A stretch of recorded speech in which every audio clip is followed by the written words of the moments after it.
Candlelight vigil will be held Thursday night in downtown Springfield. They'll gather to remember a man most people overlooked. You might have called him homeless. Others called him an artist.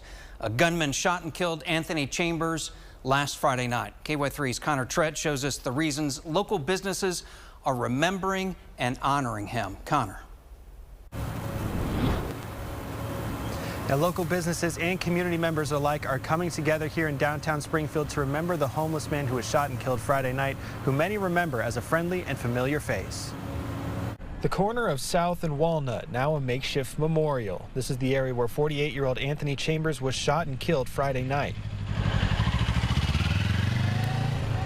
The same corner where he'd often sell his artwork to anyone with an eye on the downtown streets. Now fellow artists sending him off in his own medium.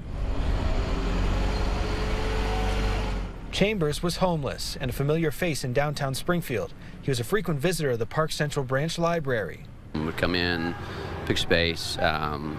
He liked to spread out. He would have, books and notebooks, and he would, it looked very scholarly, flipping through books and jotting in his notebooks. The library staff recalled him as someone who was quiet but kind to anyone who would lend an ear. Every now and then, he would approach people at conversations, or they'd be hanging out here in the public space. Chambers also frequented the Mud House coffee shop downtown. The shop will host a candlelight vigil in his honor Thursday night.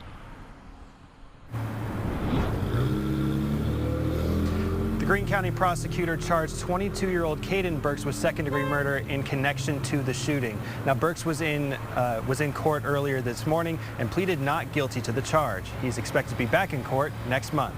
Reporting in downtown Springfield, Connor Trett, KY3 News.